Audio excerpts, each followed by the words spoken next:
Hello दोस्तों, चलिए बात करते हैं डीपीएस नंबर 4 के सोल्यूशन की।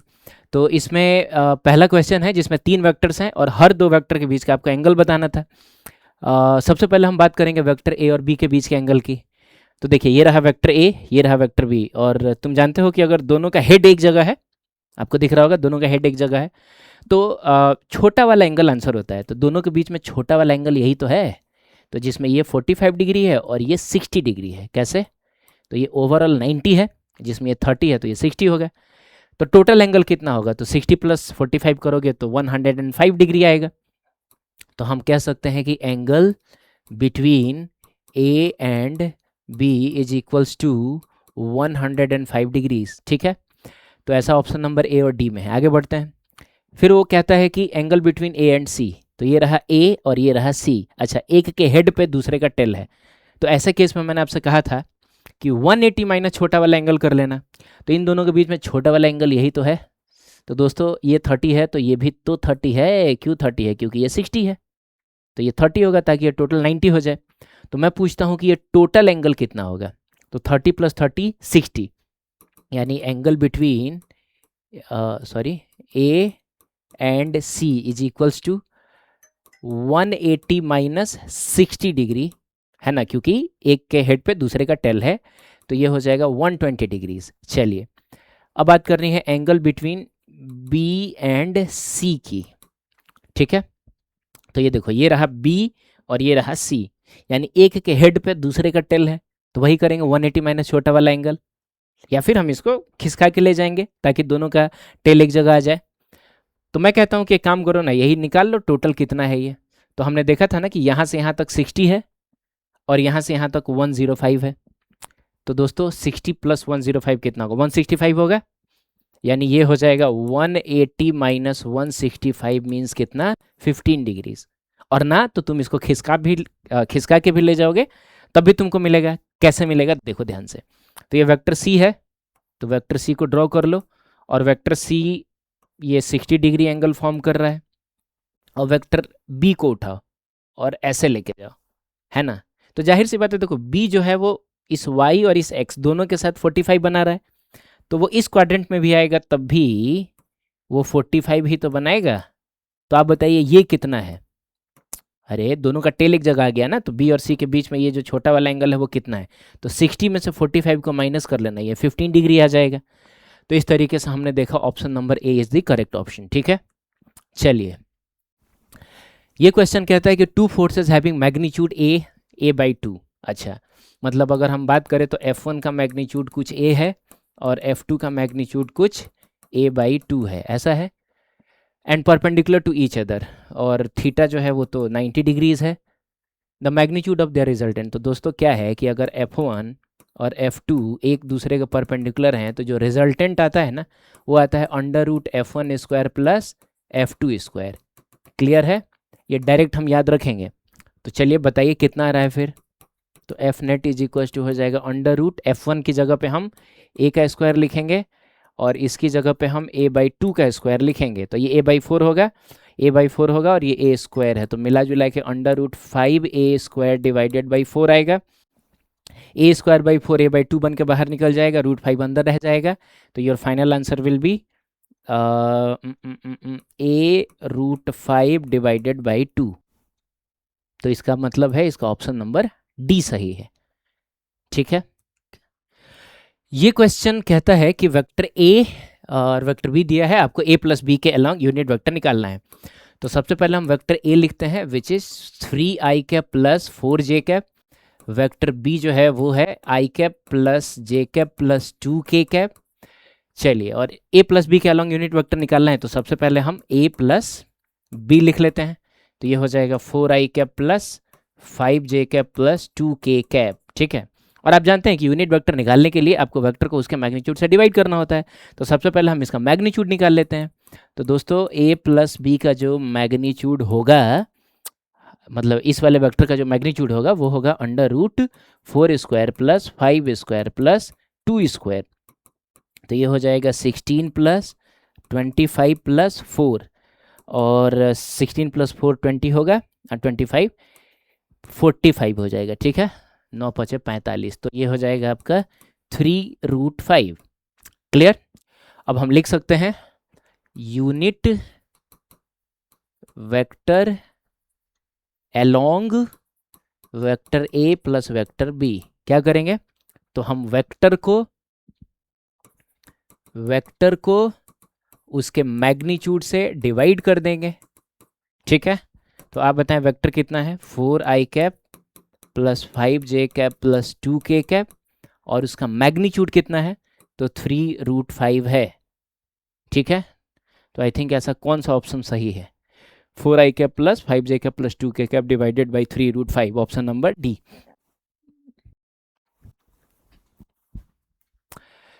ये क्वेश्चन कह रहा है कि force of 30 Newton is inclined at an angle of theta with horizontal. तो मान लो ये एक्स एक्सिस जो है ये हॉरिजॉन्टल है और ये वाई एक्सिस जो है ये वर्टिकल है। तो आपके पास एक फोर्स है जो 30 न्यूटन का है, 30 न्यूटन का है, और वो हॉरिजॉन्टल से थीटा एंगल पे है। ठीक है, if it's vertical component is 80 Newton. इसका जो वर्टिकल कंपोनेंट है, चलिए इस वर्टिकल कंपोनेंट को हम एफ वाई कह देते हैं। ठीक है, फोर्स का वाई कंपोनेंट ये 80 न्यूटन दिया है, तो हमसे पूछ रहा है कि हॉरिजॉन्टल कंपोनेंट कितना होगा, यानी ये एफ एक्स कितना होगा, और आपको बताना है कि वैल्यू ऑफ थीटा कितना होगा। ठीक है, तो देखो क्या है कि हमको ये और ये दिया है, तो बिल्कुल हम लिख सकते हैं F Y is equals to F sine theta. क्यों? क्योंकि हम वर्टिकल कंपोनेंट तोड़ने के लिए थीटा से दूर जा रहे हैं, तो हम साइन थीटा लिखेंगे। अब एफ वाई की वैल्यू जो है वो 80 न्यूटन है, एफ जो है वो 30 न्यूटन है, एंड साइन थीटा, और यहाँ से हमको साइन थीटा मिलता है 18 डिवाइडेड बाई 30। ठीक है, आप काट कुट करेंगे तो ये 3 टाइम्स में जाएगा, ये 5 टाइम्स में जाएगा, तो यहाँ से आपको sine theta is equal to मिल गया 3/5। अब अगर आपको प्रैक्टिस है तो आपको पता है कि साइन थीटा 3/5 का मतलब 37 डिग्री होता है। लेकिन अगर मान लो प्रैक्टिस नहीं है तो फटाक से एक काम करो, 3 लिखो, 4 लिखो और 5 लिखो, और 3 के सामने वाला 37, 4 के सामने वाला 53। क्लियर? अब आप एक बात बताओ यार, कौन सा एंगल के लिए परपेंडिकुलर 3 है? क्योंकि साइन का मतलब परपेंडिकुलर बाय हाइपोटेनस होता है, तो 37 के लिए परपेंडिकुलर 3 है, इसका मतलब यहाँ थीटा इज इक्वल टू हो जाएगा 37 डिग्री। ठीक है, अब रही बात फोर्स के वाई कॉम्पोनेंट एक्स कॉम्पोनेंट की, तो एफ एक्स लिखने के लिए आप थीटा की तरफ घूम रहे हैं, तो आप लिखेंगे एफ कॉस 30 डिग्री। ठीक है, एफ की वैल्यू 30 न्यूटन क्वेश्चन में दी गई है, और कॉस 30 डिग्री थोड़े है, 37 डिग्री है ना, ये तो 37 है। ठीक है, कॉस 37 डिग्री हम थीटा निकाल चुके हैं, और कॉस 37 डिग्री की वैल्यू होगी 4/5, तो ये हो जाएगा आपका 4/5।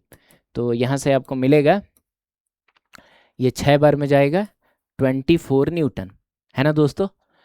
तो ये हो जाएगा 24 न्यूटन एंड 37 डिग्रीज। ठीक है, पता है हम इस फोर्स को अगर वेक्टर फॉर्म में लिखना चाहें तो हम कैसे लिख सकते हैं? एफ इज इक्वल टू हम लिख सकते हैं, एफ इज इक्वल टू लिख सकते हैं 24 न्यूटन आई कैप प्लस 18 न्यूटन जे कैप। ठीक है, चलिए, हाँ, तो ये क्वेश्चन कह रहा है कि a vector B which has magnitude 8 unit, अच्छा, is added to vector A which lies along X axis. ठीक है, तो वेक्टर ए के बारे में बस हमको इतना पता है कि वो किधर है, तो वो एक्स एक्सिस की तरफ है, बाकी उसके मैग्नीट्यूड के बारे में हम कुछ नहीं पता है। हाँ, वेक्टर बी के मैग्नीट्यूड के बारे में पता है कि वो 8 यूनिट है। ठीक है, तो कहता है कि जब बी को हमने इसमें ऐड किया, the sum of these two vectors is a third vector which lies along Y axis, यानी रिजल्टेंट वाई एक्सिस की तरफ है, तो जाहिर सी बात है जो रिजल्टेंट होगा वो इधर की तरफ होगा, और बी जो होगा वो कुछ ऐसा होगा। ठीक है, तब तो हम a प्लस बी करेंगे तो रिजल्टेंट इधर वाई एक्सिस की तरफ आएगा, मैंने लॉ ऑफ ट्रायंगल यूज कर लिया। अब इसका मैग्नीट्यूड दिया हुआ है 8 यूनिट, सही है। फिर कहता है Y axis has magnitude that is twice the magnitude of A. अच्छा, मतलब रिजल्टेंट का जो मैग्नीट्यूड है वो ए के मैग्नीट्यूड के डबल है, तो अगर हम इसको x मान लेते हैं इसका मैग्नीट्यूड, तो इसका जो मैग्नीट्यूड हो जाएगा जाहिर सी बात है वो 2x हो जाएगा।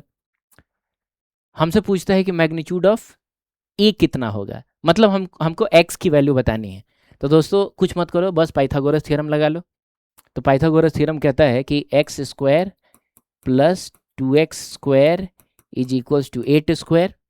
अब यहाँ से हमको मिल जाएगा 5x² इज इक्वल्स टू 64। तो x² is equals to 64 divided by 5। तो यहाँ से दोस्तों आपको x इज इक्वल्स टू मिल जाएगा। अगर हम इसको किस फॉर्म में आंसर दिया है, अच्छा √5 ऊपर है, ठीक है कोई बात नहीं है, तो इसको लिख सकते हो 8 डिवाइडेड बाई √5। अब √5 से मल्टीप्लाई डिवाइड करो, तो √5 ऊपर और √5 नीचे, तो मिला जुला के ये 8/5 हो जाएगा। तो 8/5 का मतलब 1.6, और ये √5 तो खैर है ही, तो मैग्नीट्यूड ऑफ ए जो है 1.6 √5 है। ठीक है, तो मैंने इस क्वेश्चन को डायग्राम से सॉल्व कर दिया, क्योंकि एक वेक्टर x में दिया था, एक वेक्टर y में दिया था, है ना। तो आप डायग्राम से सॉल्व करेंगे तो वो इजीली सॉल्व हो जा रहा है। ठीक है, ये क्वेश्चन कहता है कि one of the rectangular component of velocity of 60 km/h is 30 km/h। ठीक है, तो वेलोसिटी है 60 km/h की, उसका एक कंपोनेंट जो है, यानी चलो उसको हम लोग vx कह देते हैं, मान लो x कंपोनेंट ही दिया है, वो दिया है 30 km/h, और हमसे पूछ रहा है कि दूसरा कंपोनेंट कितना होना चाहिए, यानी vy हमसे पूछ रहा है। तो मैंने आपसे कहा था कि कंपोनेंट्स के स्क्वायर को जब तुम सम करोगे तो वेक्टर के स्क्वायर के इक्वल आता है, मतलब वेक्टर के मैग्नीट्यूड के स्क्वायर के इक्वल आता है। यानी हम कह सकते हैं कि v² is equal to vx² plus vy²। ठीक है, तो ऐसे सिचुएशन में vx की वैल्यू दे दी गई है 30, तो 30 का स्क्वायर ये हो गया तुम्हारा 60 का स्क्वायर, और प्लस आपको vy² निकालना है। ठीक है, तो वो कितना हो जाएगा, वो 3600 होगा और ये 900 होगा, है ना। 3600 माइनस 900 जब तुम करोगे तो तुमको vy का स्क्वायर मिलेगा। तो आप बताइए यहाँ से vy कितना मिला, तो 36 में से 9 जाएगा तो कितना बचेगा, 27 आई थिंक बचेगा, है ना। तो कितना बचेगा, 2700। ठीक है, और स्क्वायर इधर आके रूट बन जाएगा। तो दोस्तों 2700 का मतलब कितना हुआ, इसको हम कैसे लिख सकते हैं, 2700 को हम लिख सकते हैं 30 इंटू 30 करोगे तो, हाँ 30 इंटू 30 इंटू 3 कर लो, तो ये हो जाएगा तुम्हारा 30√3 km/h। सही है, चलिए तो ये ऑप्शन नंबर बी सही है। क्वेश्चन कहता है 2 vectors p and q have equal magnitudes. अच्छा, तो p का मैग्नीट्यूड q का मैग्नीट्यूड इक्वल है, कुछ x मान लो, सही है।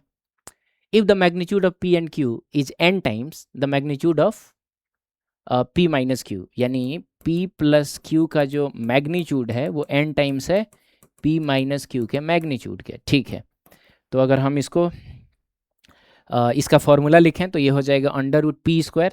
तो p² का मतलब तो x² प्लस q², ये भी x² प्लस 2pq, यानी x इंटू एक्स, तो वो भी x² हो जाएगा, और फिर हो जाएगा cos theta. Is it clear, is equal to n times √x² plus x² minus 2x² और cos थीटा। क्लियर, दोनों साइड स्क्वायर करना, तो स्क्वायर करोगे रूट खत्म हो जाएगा, तो ये हो जाएगा आपका 2x² प्लस 2x² और cos theta is equal to n² 2x² minus 2x² और cos थीटा। क्लियर है। अब दोस्तों क्या है कि यार 2x² सब में है, कॉमन निकाल के कैंसिल कर दो, तो ये 2x² 2x² 2x² 2x सब खत्म कहानी। तो यहाँ पे 1 बचेगा, तो ये होगा 1 plus cos theta is equals to, यहाँ तो n का स्क्वायर है ना, तो n का स्क्वायर अंदर जाएगा, तो ये आपको निकालना क्या था, एंगल बिटवीन, यानी थीटा की वैल्यू हमको निकालनी है। ठीक है, तो n के स्क्वायर को अंदर भेजो, तो ये n² minus n² cos theta हो जाएगा। अब क्या है कि तुम इसको इधर लेके आओ, उसको उधर लेके जाओ, तो इसको इधर लेके आओगे तो पॉजिटिव हो जाएगा, और cos थीटा को कॉमन ले लो, तो ये हो जाएगा 1 प्लस n²। ठीक है, और ये 1 को उधर भेज दो, तो n² माइनस 1 हो जाएगा।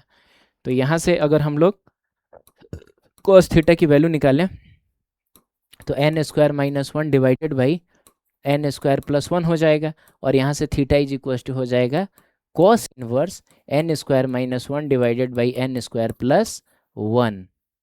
क्लियर? ऑप्शन नंबर कौन सा इसका सही है? तो n square minus 1 divided by n square plus 1, ये वाला ऑप्शन सही है। ठीक है, ये क्वेश्चन कहता है कि magnitude of y component of vector OA of magnitude 5 unit. अच्छा, वेक्टर OA जो है, OA जो वेक्टर है, इसका नाम अगर हम लिखें तो OA लिखेंगे।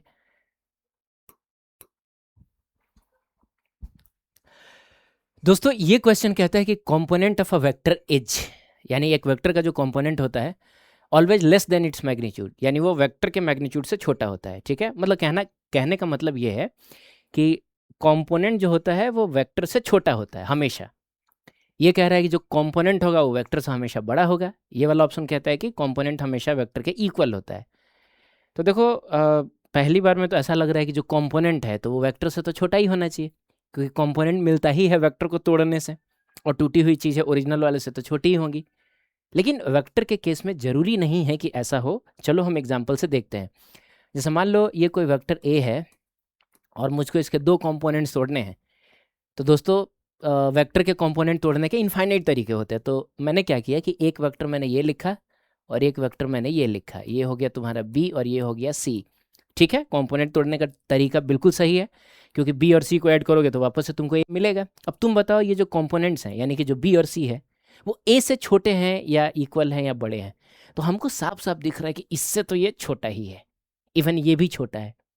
यानी जो कंपोनेंट है बी, जो है बी और सी कंपोनेंट्स है ना, तो बी जो है वो ओरिजिनल वेक्टर से छोटा है। इवन ये वाला भी जो कंपोनेंट है वो भी ओरिजिनल वेक्टर से छोटे हैं। ठीक है, लेकिन अगर मान लीजिए कि मैंने कंपोनेंट कुछ ऐसा तोड़ा, ऐसा तोड़ा, ये रहा मेरा बी और ये रहा सी, ये रहा बी ये रहा सी। अब बताओ तो खट खट, ठीक है, बी और सी को ऐड करने से ए तो मिल ही जा रहा है। कंपोनेंट तोड़ने का ये भी तरीका बिल्कुल सही है। तो इस केस में हमको साफ साफ दिख रहा है कि B is greater than A, यानी कंपोनेंट ओरिजिनल वेक्टर से बड़ा आ गया, यानी B is greater than A. Even दोस्तों एक मिनट, मैग्नीट्यूड लगाना जरूरी है, क्योंकि हम बड़ा छोटा कंपेयर सिर्फ मैग्नीट्यूड का ही तो कर सकते हैं। सिमिलरली ये जो दूसरा वाला कंपोनेंट है वो भी ओरिजिनल वेक्टर से बड़ा है ना। अच्छा, एक और एग्जांपल लेते हैं। मान लो ये कोई वेक्टर ए है और मैंने एक ऐसा ट्रायंगल बनाया जो इक्विलेटरल हो। इक्विलेटरल होने का मतलब हुआ कि ये तीनों एंगल्स और तीनों साइड्स इक्वल होने चाहिए। ठीक है, ये 60 डिग्री, ये भी 60 डिग्री, दोस्तों ये भी 60 डिग्री। मान लो ये बी है और ये सी है। तो इक्विलेटरल ट्रायंगल की खासियत ये होती है कि तीनों साइड्स इक्वल होते हैं, यानी अब की बार जो ये आपका कंपोनेंट है वो इक्वल है वेक्टर के। ठीक है, वेक्टर के इक्वल है, और ये वाला भी जो कंपोनेंट है वो भी वेक्टर के इक्वल है। Is it clear? इसका मतलब हुआ कि यहाँ तीनों संभावनाएं पॉसिबल हैं। कंपोनेंट वेक्टर से छोटा भी हो सकता है, कंपोनेंट वेक्टर से बड़ा भी हो सकता है, और कंपोनेंट वेक्टर के इक्वल भी हो सकता है। तो इसीलिए इन तीनों ऑप्शन में से कोई नहीं होगा, क्योंकि इसने ऑलवेज कहा है, ये कह रहा है कि ना सिर्फ छोटा ही होगा, ऐसा थोड़े, बड़ा भी हो सकता है, इक्वल भी हो सकता है। ये कह रहा है कि सिर्फ बड़ा ही होगा, नहीं। तो इसका सही ऑप्शन कौन सा रहेगा? Option number D. हाँ, एक बात याद रखिएगा दोस्तों, एक बात याद रखिएगा कि सिर्फ कंपोनेंट ना बोल के अगर रेक्टेंगुलर कंपोनेंट बोला होता है, ऐसे कंपोनेंट जो एक दूसरे के परपेंडिकुलर होते हैं, तो रेक्टेंगुलर कंपोनेंट्स हमेशा छोटे होंगे, या एक स्पेशल केस में इक्वल भी हो सकता है। मैं आपको समझाता हूं कैसे। पहले तो मैं नोट बना के लिख दूं, नोट बना के लिख दूं कि rectangular components are always less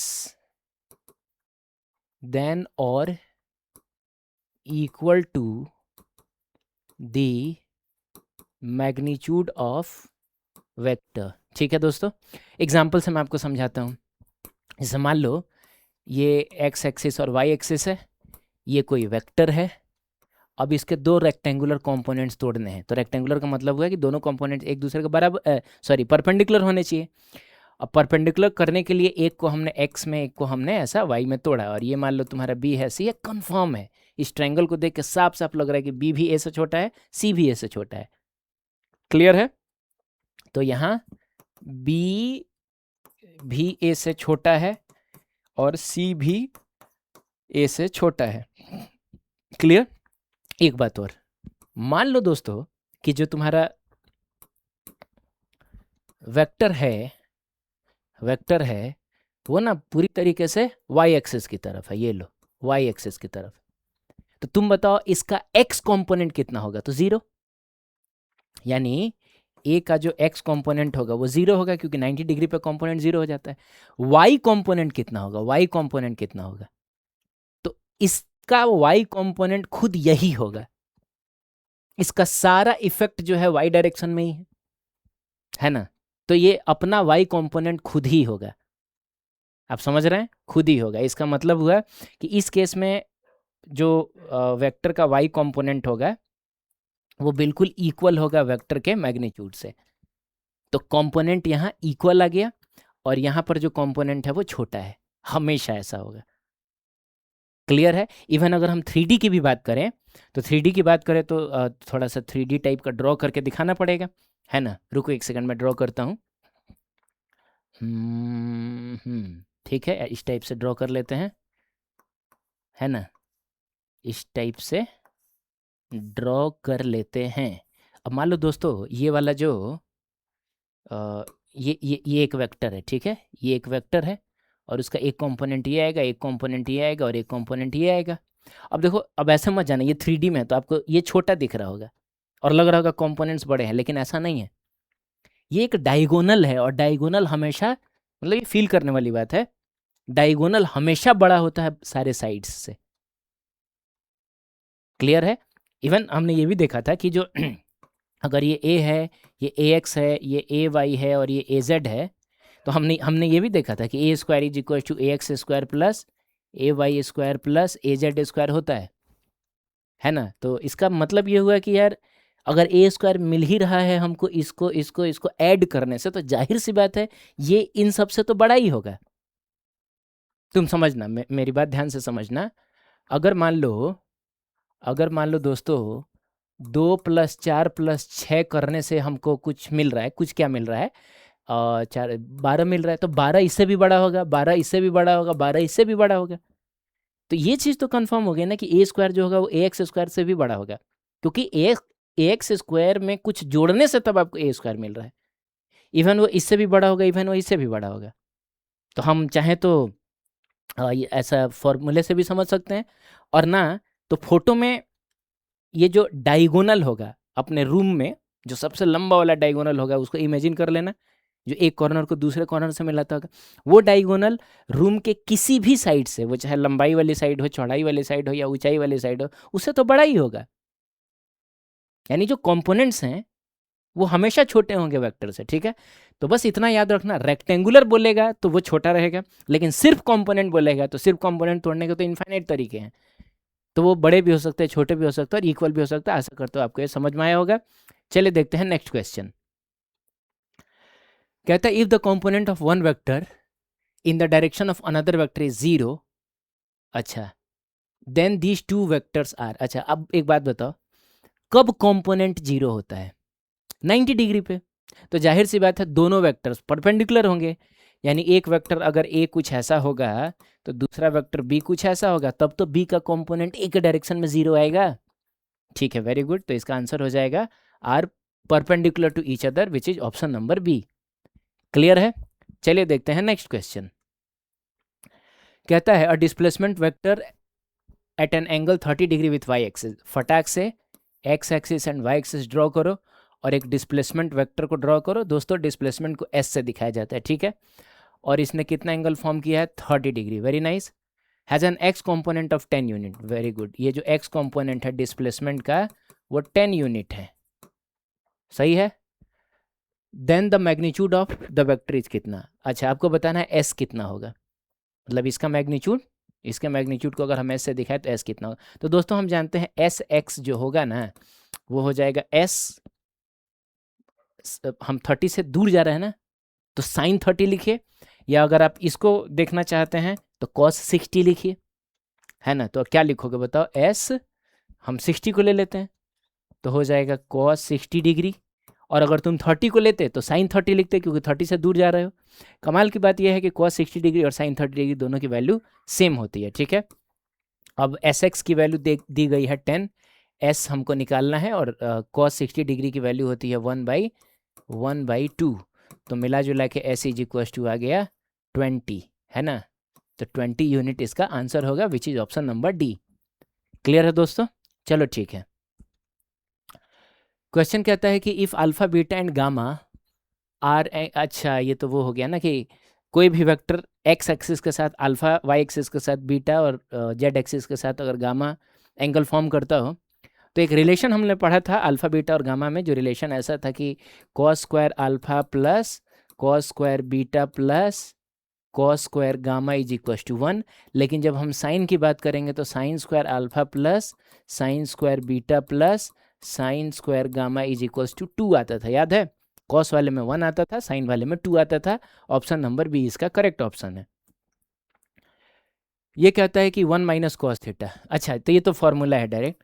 1 minus cos theta जो होता है वो 2 साइन स्क्वायर थीटा बाई 2 होता है, और 1 प्लस कॉस थीटा जो होता है 2 कॉस स्क्वायर थीटा बाई 2, है ना। कैसे याद रखते हैं? माइनस आ गया तो सेम बिरादरी का नहीं होगा, कॉस साइन में आता है, लेकिन प्लस आया तो सेम ही बिरादरी का होगा। तो इसका सही आंसर है 2 sine square theta by 2, which is option number A. ठीक है दोस्तों, चलिए। अच्छा ये पैराग्राफ क्वेश्चन है, एक ही फिगर पर 3 क्वेश्चन है, तो एक क्वेश्चन तो यहाँ है, बाकी के 2 अगले स्लाइड्स में आपको मिलेंगे। तो हम देखते हैं क्या कहता है। कहता है कि in figure E is equals, अच्छा ये जो वेक्टर ई है वो किसके इक्वल है? तो कहता है ए के इक्वल है। बिल्कुल नहीं भाई, ई इधर है, ए इधर है, ना दोनों का मैग्नीट्यूड सेम है, ना दोनों का डायरेक्शन सेम है, तो ये तो बिल्कुल इक्वल नहीं होगा। ई बी के भी इक्वल नहीं होगा, क्योंकि दोनों का ना मैग्नीट्यूड सेम दिख रहा है और ना डायरेक्शन सेम दिख रहा है, तो ये भी नहीं होगा। ए प्लस बी, ये देख लेते हैं। तो दोस्तों ध्यान से समझना, इस वाले ट्रायंगल में तो आपको क्या दिख रहा है? खट खट खट, ओ माय गॉड, ये तो तीनों सेम ऑर्डर में आ गए। इसका मतलब हुआ कि ए प्लस बी प्लस ई, है ना दोस्तों। ये देखो ए बी और ई तीनों को ऐड करोगे तो तुमको 0 मिलेगा। अब तुमको पता करना था कि ई कितना होगा, तो ई को इधर ही रहने दो, बाकी दोनों को उधर लेके जाओ, तो बाकी दोनों उधर जाएंगे, नेगेटिव में हो जाएंगे, तो ये हो जाएगा minus A plus B. Is it clear? इसका मतलब ई किसके इक्वल है? माइनस ए प्लस बी के इक्वल है। क्लियर? ये देखो सेम सेम फिगर है। कहता है कि D minus C is equals, तो डी कहाँ है? डी ये है और सी ये है ना। डी ये है, सी ये है। अब ये किसके इक्वल है? तो देखो दोस्तों क्या है कि डी सी किसके साथ एक ट्रायंगल बना रहा है? तो ए के साथ। तो इन्हीं तीनों में हम रिलेशन देखेंगे। अब इसमें देखा जाए तो खट और खट, ए और सी सेम ऑर्डर में आ गए। इसका मतलब हुआ कि ए प्लस सी को ऐड करोगे तो डी ऑर्डर को बिगाड़ रहा है, तो आपको डी मिल जाएगा, है ना। उन 2 लोगों को ऐड करते हैं जो सेम ऑर्डर में होते हैं, तो हमको वो मिलता है जो ऑर्डर को बिगाड़ता है। यानी कि अच्छा डी माइनस सी चाहिए ना, तो सी को इधर लेके चले आओ, तो ए इज इक्वल्स टू हो जाएगा डी और माइनस सी, यानी डी माइनस सी किसके इक्वल है दोस्तों? ए के इक्वल है। ठीक है, चलिए। अब क्या कहता है कि ई डी सी किसके इक्वल है? तो देख लेते हैं कि ई कहाँ है, डी कहाँ है, सी कहाँ है। ई डी और ये सी, तो अगर हम इसको इंक्लूड कर लें दोस्तों, इसको इंक्लूड कर लें तो हमको एक ये पॉलीगन मिलेगा। चलिए देखते हैं। तो देखा जाए अगर, ध्यान से देखना दोस्तों, बी ई और डी तीनों सेम ऑर्डर में, खट खट खट, है ना। इसका मतलब हुआ कि B plus E plus D करोगे तो तुमको सी मिलेगा, है ना। ये तीनों सेम ऑर्डर में है और ये ऑर्डर को बिगाड़ रहा है, तो जो ऑर्डर को बिगाड़ता है वही मिलता है। और वैसे भी हम लोग कह सकते हैं ना कि पहले वाले के जैसे बी ई और डी को ऐड करोगे तो जो रिजल्टेंट मिलेगा वो पहले वाले के टेल को आखिरी वाले के हेड से मिलाने वाला मिलेगा, विच इज सी। अब करना क्या है दोस्तों? तो ई और डी को तो पॉजिटिव में रखना है, सी को नेगेटिव में लाना है, तो सी को इधर लेके आ जाओ और बी को इधर लेके आ जाओ। इसका मतलब हुआ कि E plus D minus C is equal to minus of B, तो इसका करेक्ट ऑप्शन रहेगा ऑप्शन नंबर डी। क्लियर?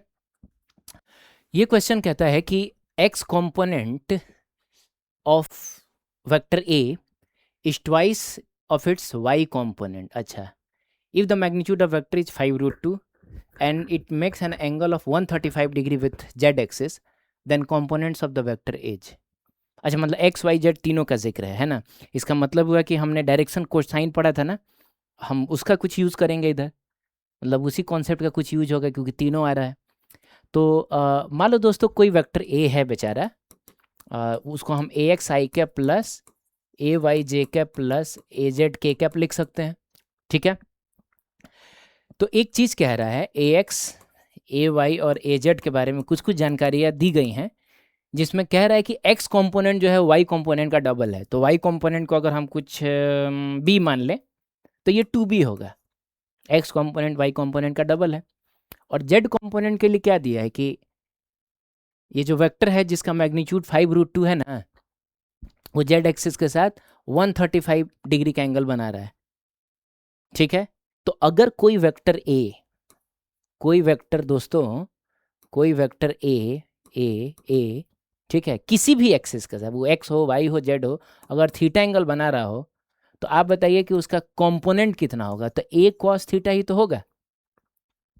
अगर एक्सिस से वो जो वेक्टर है थीटा एंगल बना रहा है तो उस एक्सिस के अलॉन्ग कंपोनेंट कितना होगा, तो a cos थीटा होगा, है ना। तो इसका मतलब ये हो गया कि az जो होगा वो वेक्टर का मैग्नीट्यूड कितना है, 5√2 है ना, जिसको हम a बोलेंगे, और cos 135 इतना हो जाएगा। अब 5√2 रहने दो, cos 135, तो 135 90 से ज़्यादा है तो 180 में से माइनस करो तो 45 आएगा। तो cos 135 का आंसर वही होगा जो cos 45 का होता है, विच इज़ 1/√2। लेकिन दोस्तों 135 सेकेंड क्वाड्रेंट में आ गया, और आप जानते हैं कि साइन को छोड़ दे तो cos और tan वहाँ नेगेटिव होता है, तो माइनस साइन आएगा, ठीक है। अब √2 से √2 कैंसिल हो जाएगा और आंसर आ जाएगा -5। तो हमको एजेड तो पता चल गया -5 है। -5 किस में है, बस इसी एक में तो है, तो यही ऑप्शन सही होगा, आगे जाने की हमको जरूरत है ही नहीं। लेकिन रुक जाओ एक सेकंड, बाकी भी चेक कर लेना क्योंकि ऑप्शन नॉन ऑफ दीज भी दिया है ना, तो यहाँ मत छोड़ देना। तो अब हम क्या कर सकते हैं, तो दोस्तों हमको ए एक्स ए वाई ए जेड के बारे में चीज़ें पता है, और हमको वेक्टर का मैग्नीट्यूड भी पता है। हमको ये भी पता है कि वेक्टर का मैग्नीट्यूड 5√2 है। तो क्या करें, तो एक रिलेशन हमने पढ़ा है कि वेक्टर के मैग्नीट्यूड का जो स्क्वायर होता है ना, वो उसके कंपोनेंट्स के स्क्वायर के सम के इक्वल होता है। या यूं कहा जाए कि जो वेक्टर का मैग्नीट्यूड होता है वो √ax² ay² az² होता है ना दोस्तों। ए जो होता है वो √ax² plus ay² plus az² होता है। तो वैसे भी इस स्क्वायर को इधर लेके जाओगे तो रूट तो बन ही जाएगा, ठीक है। तो आप जैसे सोचना चाहें, लेकिन आपको रिलेशन लिखने आना चाहिए। अब बस वैल्यूज पुट करेंगे, हमको आंसर मिलना चाहिए। बताओ कितना है ये, तो 5√2 का स्क्वायर करेंगे plus is equals to A X कितना है, तो ए एक्स 2b है, तो 2b का स्क्वायर होगा प्लस ए वाई कितना है, b का स्क्वायर होगा, है ना, और -5 का स्क्वायर होगा। और ये कितना हो जाएगा, ये 50 हो जाएगा, है ना। ये हो जाएगा 4b² प्लस b² प्लस 25।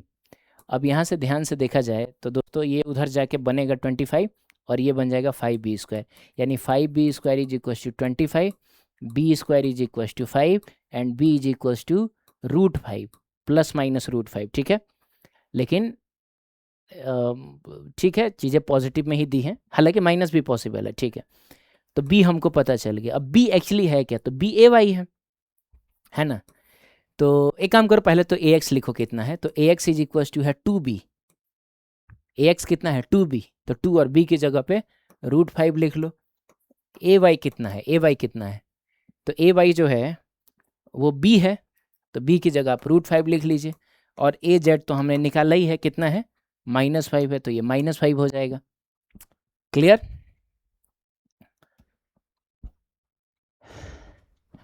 ये क्वेश्चन कहता है कि if vector A is equals to इतना, its components in YZ plane, अच्छा XZ प्लेन, ठीक समझते हैं दोस्तों। Vector A is equals to 2i cap minus 3j cap plus 4k cap, ठीक है।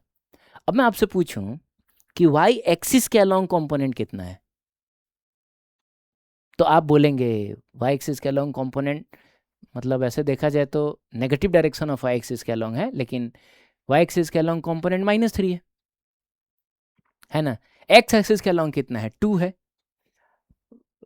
जेड एक्सिस के अलोंग कितना है, 4 है। लेकिन उसने बोला है वाई जेड, वाई जेड दोनों, मतलब अगर हम इसको, एक सेकेंड, मान लो दोस्तों,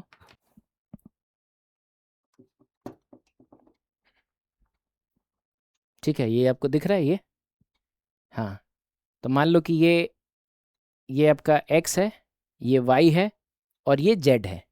ये जो बाहर आपकी तरफ है वो z है ना।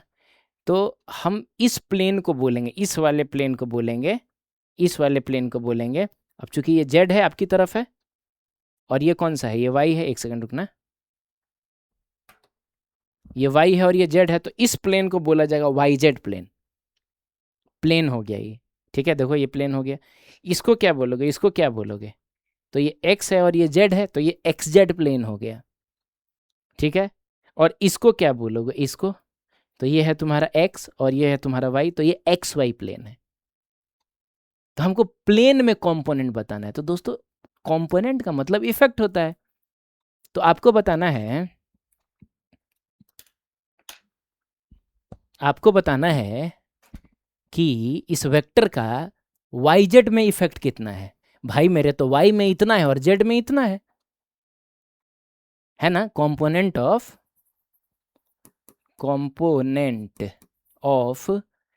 ए इन वाई जेड प्लेन अगर कोई पूछेगा, तो कितना है, -3j कैप अब +4k कैप।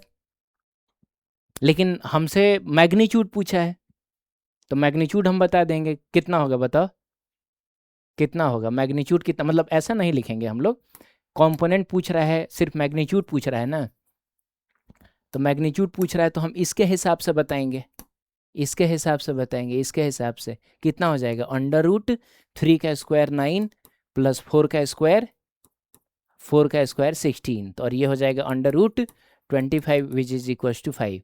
तो 5 किस में है, इसमें है, तो यही ऑप्शन सही होगा। एक्चुअली पता है क्या कहना चाह रहा है, कहना चाह रहा है कि वाई और जेड डायरेक्शन में, वाई जेड प्लेन में कंपोनेंट तोड़ने का मतलब हुआ कि वाई और जेड डायरेक्शन में कितना चलना पड़ा। तो दोस्तों वाई में इतना चलना पड़ा, जेड में इतना चलना पड़ा, तो ओवरऑल वाई जेड में कितना चलना पड़ा होगा, बोलो। जैसे मान लो मैं ड्रॉ करता हूँ, ये वाई है और ये जेड है ना। तो इसका मतलब हुआ कि वाई में हमको कितना चलना है, तो नेगेटिव डायरेक्शन में 3 यूनिट चलना है, तो वाई में यहाँ चलना है 3, और जेड में कितना चलना है, जेड में 4 चलना है। नहीं सॉरी दोस्तों, इसको वाई मान लाना हमने, तो वाई में हमको कितना चलना है, वाई में हमको कितना चलना है, तो वाई में हमको चलना है नेगेटिव डायरेक्शन में 3, यानी इधर चलना है 3, और जेड में हमको चलना है 4। भाई तो ओवरऑल हम वाई जेड प्लेन में कितना चले, तो वाई जेड प्लेन में हम ओवरऑल यहाँ से यहाँ ही तो आए, यानी ये 5 है, तो वही हमको बताना है। क्लियर। सिमिलरली अगर आपको चाहिए कंपोनेंट ऑफ ए इन कौन सा प्लेन, एक्स जेड प्लेन चाहिए, एक्स जेड प्लेन, तो एक्स जेड प्लेन चाहिए तो हम क्या करेंगे, तो एक्स और जेड बस इसी दोनों पर फोकस करेंगे। एक्स में 2 चला है और जेड में 4 चला है, तो ऐसा ना कि 2 + 4 मत लिख देना, ये आई कैप और के कैप में है ना, तो वो हो जाएगा मैग्नीट्यूड के हिसाब से √2² + 4², तो मिला जुला के ये कितना हो जाएगा, 20 हो जाएगा, और 2√5 आंसर आ जाएगा। तो ठीक है, इसका 2√5 हो जाएगा, ये वाला हो जाएगा ऑप्शन नंबर। अगर मान लो तुमसे पूछा जाता कंपोनेंट ऑफ ए इन कौन सा बच गया, तो एक्स वाई प्लेन बच गया, तब हम क्या करेंगे, तब हम एक्स और वाई इस पर फोकस करेंगे। तो अगर सिर्फ वेक्टर में इतना ही होता तो उसका मैग्नीट्यूड कितना होता, तो वो होता √2² प्लस -3², तो मिला जुला के ये √13 हो जाता है। ठीक है, तो ऐसे हम लोग कर लेंगे। क्लियर है ये, ठीक है दोस्तों। ये क्वेश्चन कहता है कि X and Y component of A are 4 metre and 6 metre respectively, ठीक है। X and Y component of vector A plus B are इतना। अच्छा, ए में बी को ऐड करने के बाद आपको जो वेक्टर मिलेगा उसका एक्स कॉम्पोनेंट ये है, वाई कॉम्पोनेंट ये है। The length of B, length of B का मतलब magnitude of B and angle B makes with X axis, ये आपको बताना है। ठीक है, देखते हैं। तो दोस्तों वेक्टर ए जो है उसका एक्स और वाई कॉम्पोनेंट पता है, तो आप जानते हैं कि हम इसको अब कॉम्पोनेंट के फॉर्म में लिख सकते हैं। तो एक्स कॉम्पोनेंट है एक्स कॉम्पोनेंट है 4, तो ये हो जाएगा 4i cap plus Y component है 6, तो 6j कैप। फिर क्या कहता है कि a प्लस बी जो है वो है कितना, 10i cap plus 9j cap. अब देखो a की वैल्यू हमको पता है इतनी है, तो इसकी जगह पे इसको लाके पुट करो, तो you will get 4i cap plus 6j cap plus b is equals to, है ना, 10i cap plus 9j cap. अब यहाँ से तुम अगर b की वैल्यू निकालोगे तो क्या करोगे, इसको उधर ले जाओगे, उसको उधर ले जाओगे, तो ये हो जाएगा 6i cap plus 3j cap. Clear. तो सबसे पहले तो हम मैग्नीट्यूड निकाल लें, तो मैग्नीट्यूड निकालोगे तो under root 6 square plus 3 square, तो ये हो जाएगा 36 plus 9 which is under root 45, और अंडर रूट 45 कितना होगा, तो 5√3 हो जाएगा, 9 × 5 = 45 होता है, तो ये हो जाएगा 5√3। ठीक है, 5√3। चलिए, और उसके बाद तो हम जानते हैं कि if theta is the angle made by vector A with X axis, तो मैंने आपसे कहा था कि हम डायरेक्ट लिख सकते हैं tan theta is equals to ay/ax, याद है, ऐसा हम लोगों ने देखा था, यानी y component upon x component. तो बताओ y कॉम्पोनेंट कितना है 3, x कॉम्पोनेंट कितना है 6, तो हम डायरेक्ट लिखते हैं 3/6, 3/6। तो यहाँ से थीटा इज इक्वल्स टू हो जाएगा tan इनवर्स 3/6 का मतलब 1/2 हो गया ना, 3/6 का मतलब कितना हो गया, 1/2 हो गया, तो 1/2 हो जाएगा इसका आंसर। क्लियर। तो अगर आपको फॉर्मूला याद है तो उससे भी हो जाएगा, अदरवाइज आप चाहें तो इसको डायग्राम से भी सॉल्व कर सकते हैं। कैसे, तो b जो है 6i cap plus 3j cap है, इसका मतलब ये हुआ कि अगर हम x और y एक्सिस ड्रॉ करें तो वेक्टर b जो होगा ना, ये जो वेक्टर b होगा उसका ये वाला कंपोनेंट और ये वाले कंपोनेंट में, ये b है, ये x कंपोनेंट जो होगा वो कितना होगा 6 होगा, ये 6i कैप है और ये 3j कैप है। तो जाहिर सी बात है अगर हम इस एंगल को थीटा ले लें तो tan theta is equal to जाएगा दिस बाई दिस, यानी 3/6, और सेम चीज आ गया आपका। ठीक है, चलिए आगे बढ़ते हैं। ओ माय गॉड, ये लेंदी है ना, इसलिए थोड़ा सा टफ है, लेकिन देखते हैं। तो दोस्तों हमारे पास 5 वेक्टर्स हैं और हमको सबको ऐड करके बताना है कि आंसर क्या आएगा। ठीक है, तो सबसे पहले हम तो ये समझ ले कि इसको हम सॉल्व करने कैसे वाले हैं। तो आप जानते हैं कि कंपोनेंट तोड़ तोड़ के सॉल्व करेंगे। तो सबसे पहले हम लिखेंगे OQ। ठीक है, तो इसका जो कंपोनेंट इधर की तरफ टूटेगा वो हो जाएगा 10 cos 30 डिग्री, क्योंकि आप 30 की तरफ घूम रहे हैं, और आई कैप हो जाएगा क्योंकि डायरेक्शन इधर है, और इसका जो कंपोनेंट इधर टूटेगा वो कितना हो जाएगा, वो हो जाएगा 10, अरे मैग्नीट्यूड 10 है ना, sin 30 डिग्री। कैसे दोस्तों, तो जब आप इसका कंपोनेंट इधर तोड़ रहे हैं तो आप इस 30 से दूर जा रहे हैं, 30 की तरफ घूमना था तो हम cos लिखते थे, 30 से दूर जाना तो sin लिखेंगे, sin 30 डिग्री, और चूंकि डायरेक्शन ऊपर आ रहा है तो ये हो जाएगा आपका j कैप। ठीक, अब इसको तुम लिखोगे 10, और cos 30 डिग्री की वैल्यू होती है √3/2 आई कैप प्लस 10 टाइम्स 1/2 और कितना j कैप, तो यहाँ से आपको मिल जाएगा 5√3 आई कैप प्लस 5j कैप, और ये है तुम्हारा OQ। ठीक है, तो ये हो गया OQ। अब हम बात करेंगे OP की। OP की बात करेंगे तो OP का जो कंपोनेंट इधर टूटेगा वो हो जाएगा 20। अब चूंकि हम इस 30 से दूर जा रहे हैं, जब हम OP की बात करें तो OP का ये वाला एंगल दिया हुआ है, तो हम 30 से दूर जा रहे हैं ना एक्स कंपोनेंट तोड़ने के लिए, तो हम साइन लिखेंगे, तो साइन 30 डिग्री आई कैप, क्योंकि हम एक्स एक्सिस में जा रहे हैं, और प्लस 20 कॉस 30 डिग्री जे कैप।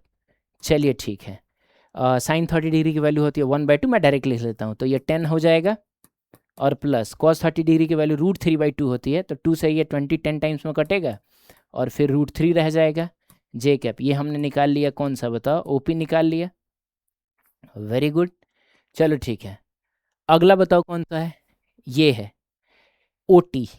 तो ओटी जो है वो कितना है, तो इसका एक कंपोनेंट एक्स में टूटेगा, तो वो हो जाएगा 15, और हम इस 60 से, हम इसको रेफरेंस ले रहे हैं, 60 से दूर जा रहे हैं, तो हम साइन लिखेंगे 15 साइन 60 डिग्री, लेकिन माइनस आई कैप हो जाएगा, ठीक है। और इसका जो कंपोनेंट ऊपर टूटेगा, ऊपर एक इधर टूटेगा एक इधर टूटेगा, वो हो जाएगा 15 कॉस 60 डिग्री, और फिर जे कैप आएगा। अब साइन 60 डिग्री की वैल्यू होती है √3/2, तो ये हो जाएगा 15 √3/2, लेकिन सामने में माइनस आएगा, फिर आई कैप हो जाएगा, ये √3 है, और प्लस 15 cos 60 डिग्री 1/2 होता है, तो 15/2 और जे कैप हो जाएगा। ये हमने निकाल लिया ओ टी, ठीक है। 3 वेक्टर्स का हमने काम तमाम कर दिया दोस्तों। चलिए आगे बढ़ते हैं, अगला कौन सा है, अगला है ओ एस। अब ओ एस का एक कंपोनेंट इधर टूटेगा, यानी negative direction of x axis में, कितना होगा 15 cos 45 डिग्री, तो 15, और दोस्तों cos 45 डिग्री की वैल्यू 1/√2, मैं डायरेक्ट लिख देता हूँ 15/√2, ठीक है। लेकिन माइनस आई कैप होगा, इधर जा रहा है तो माइनस आई कैप होगा, तो एक काम करता हूँ, माइनस साइन को सामने लिखता हूँ और आई कैप लिख देता हूँ। इसका जो कंपोनेंट इधर टूटेगा वो कितना होगा 15, आप इस 45 से दूर भाग रहे हैं, तो साइन लिखेंगे 15 साइन 45 डिग्री, और कमाल की बात है कि साइन 45 डिग्री भी 1/√2 होता है, तो यहाँ डायरेक्ट नीचे में √2, लेकिन चूंकि नीचे है तो जे कैप माइनस में होगा, तो ये माइनस जे कैप, तो ये मैंने डायरेक्ट लिख लिया, ठीक है। आप समझ गए कैसे लिखा मैंने। सिमिलरली इसको देखो, तो ये इसका एक कंपोनेंट इधर टूटेगा, तो 20 cos 45 डिग्री, ओ आर जो है वो है 20 cos 45 डिग्री की वैल्यू 1/√2 होती है, तो हम लिखेंगे 20 डिवाइडेड बाई √2 आई कैप। क्यों, क्योंकि इसका कंपोनेंट इधर आ रहा है, पॉजिटिव एक्स की तरफ आ रहा है, लेकिन ये कंपोनेंट नीचे आ रहा है, तो ये हो जाएगा 20 और साइन 45 डिग्री विच इज 1/√2, ठीक है, लेकिन माइनस जे कैप होगा, तो इसका मतलब इस प्लस को हम माइनस बना लेते हैं, और हम यहाँ पे धीरे से लिख देते हैं जे कैप, ठीक है। तो इस तरीके से मैंने पांचों वेक्टर्स के नाम लिख दिए। अब सबको जोड़ना है, आपको नेट रिजल्टेंट चाहिए, तो दोस्तों सबसे पहले क्या करोगे, सब आई कैप वालों को जोड़ो, फिर सब जे कैप वालों को जोड़ो, आओ आई कैप वालों को जोड़ते हैं, तो बताते जाना। ये कितना है 5√3 आई कैप 10 आई कैप, 5√3 आई कैप, एक मिनट, आई कैप को हम कॉमन ले लेंगे, ठीक है। तो 5√3 plus 10 minus 15√3/2, 15√3 divided by 2 minus 15/2, नहीं एक सेकेंड, √2 है, माइनस 15/√2 और प्लस 20/√2, प्लस 20 डिवाइडेड बाई कितना दोस्तों √2। क्लियर, कैसे सॉल्व करें, सबसे पहले एक काम करो, ये नीचे वाले रूट को ख़त्म करो, क्योंकि रूट वाली चीज़ों से डिवाइड करना थोड़ा मुश्किल होता है, तो रैशनलाइज कर लो, तो बन जाएगा ये 5√3 प्लस 10 माइनस 15√3/2, है ना। और ये हो जाएगा, ऊपर नीचे √2 से मल्टीप्लाई डिवाइड करोगे तो नीचे √2 मिलकर 2 हो जाएगा, और ऊपर में एक √2 आ जाएगा, ठीक है।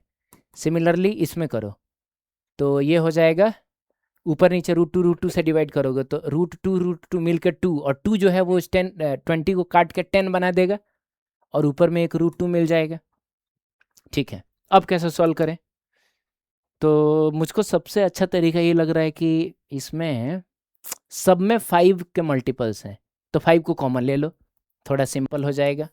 तो ये बच जाएगा √3 + 2 माइनस 3/2 √3 माइनस इसमें से हमने क्या कॉमन ले लिया, 5 कॉमन ले लिया, तो 3√2 डिवाइडेड बाई 2 और प्लस 2√2 ऐसा करके मिला हमको।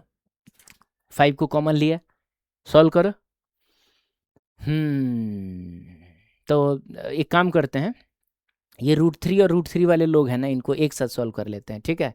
तो ये क्या है, माइनस, एक तरीके से देखा जाए तो 1.5 लिखा है, तो -1.5 और ये √3 और ये लिखा है 1√3, तो मिला जुला के ये हो जाएगा -0.5 √3, ठीक है। सिमिलरली ये √2 वालों को एक साथ सॉल्व कर लो, तो ये -1.5 √2 और प्लस 2 √2, तो 2 में से 1.5 गया तो कितना, 0.5 बचेगा, तो प्लस 0.5 √2, और ये एक 2 पहले से था तो इसको रहने दो। ऑप्शन में सॉरी क्वेश्चन में दिया हुआ है कि √3 की वैल्यू आपको 1.7 रखनी है और इसकी वैल्यू आपको 1.4 रखनी है, ठीक है। तो 0.5 इंटू 1.7 प्लस 0.5 इंटू 1.4 है ना, और प्लस 2, देखते हैं 5 माइनस, अब ये 17 × 5 = 85 होता है, तो ये हो जाएगा 0.85 है ना, प्लस 14 × 5 = 70 होता है, तो ये 0.70 हो जाएगा, और प्लस 2.00 कर लो क्योंकि डेसिमल के 2 प्लेस तक हमको कैलकुलेशन करना है। तो मिला जुला के देखा जाए तो ये कितना आ जाएगा, तो ये -0.15 आ जाएगा, इसको और इसको सॉल्व करोगे तो, ठीक है। हम आर का बस कौन सा हम एक तरीके से देखा जाए तो हम यहाँ आई कैप लिखना भूल गए, आई कैप होगा ना, अभी जे कैप तो हम देख भी नहीं रहे हैं, यानी हम बस रिजल्टेंट का कौन सा कंपोनेंट लिख रहे हैं, एक्स कंपोनेंट, रिजल्टेंट का भी हम बस एक्स कंपोनेंट लिख रहे हैं, ठीक है, रिजल्टेंट का एक्स कंपोनेंट लिख रहे हैं, क्योंकि वाई कंपोनेंट इधर लिखोगे अब उतना जगह है नहीं, पहले एक्स को सॉल्व कर लो, क्योंकि देखो सबका एक्स जो है डिफरेंट है, सबका एक्स डिफरेंट है, तो बस एक्स सॉल्व करो, वाई सॉल्व करने की ज़रूरत नहीं है। इतना लेंदी क्वेश्चन एग्ज़ाम में दिया है तो आपके लिए ना एक लूप होल छोड़ दिया कि आप बस एक्स ही निकाल के चाहे तो आंसर लगा सकते हैं, ठीक है। तो इसीलिए हम वाई पर अब जाएंगे भी नहीं। आप चाहते हैं ना दोस्तों, तो ये वाई कंपोनेंट तोड़ने की ज़रूरत थी भी नहीं, सबका सिर्फ एक्स कंपोनेंट तोड़ के ही सॉल्व कर सकते थे, ठीक है, और समय बच जाता, मतलब ये वाला ये वाला ये वाला ये वाला लिखने में जितना टाइम हमको लगा वो नहीं लिखना होता। आप समझ गए, ठीक है। अब सॉल्व करो तो ये आ जाएगा का जो एक्स सब में आई कैप लगा देना, आई कैप लगा दो सब में, ठीक है।